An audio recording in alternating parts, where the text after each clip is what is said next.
Title, Colossians 3:12-14, Clothes of the chosen on the day of the content. Clothes were an indication of identity. There were clothes worn by ordinary people, clothes worn by nobles, and clothes worn by kings. When you go to a fine dining restaurant in China, everything is decorated in yellow and red. The reason is that in the old days, only kings used such colors. So, in the old days, you could tell a person's identity by looking at the clothes. Then, what kind of status are we who believe in Jesus, and what kind of clothes should we wear? 1. Our status is as God's chosen, holy and beloved, v. 12a. 1. We were chosen by God before the foundation of the world.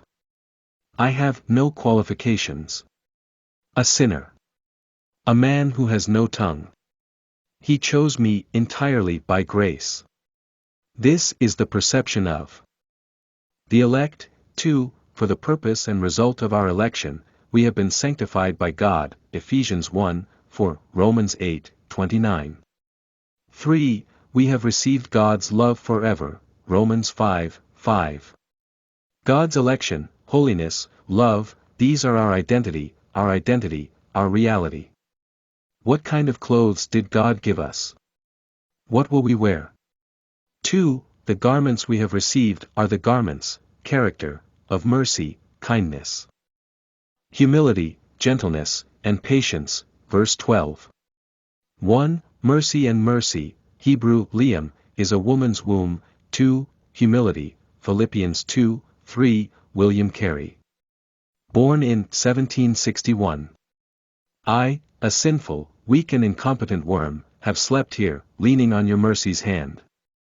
3. Gentleness, not being angry, holding grudges, or retaliating even after being harmed and disturbed by others. 4. Long-suffering. 3. We are to forgive and forgive one another in the church, v. 13. The thing to note here is the word to each other. We need to know the meaning of each other. I'm not talking about the perfect church. There may be problems between us. Anyone can have complaints or allegations. Therefore, these garments, characters, must be shown in the church as a practical application of mutual acceptance and forgiveness.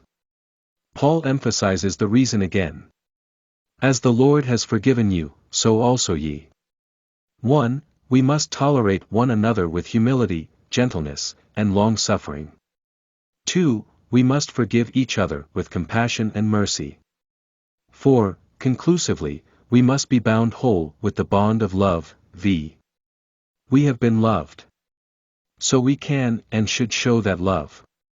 For us, who have been chosen, this love is the new commandment and the new law.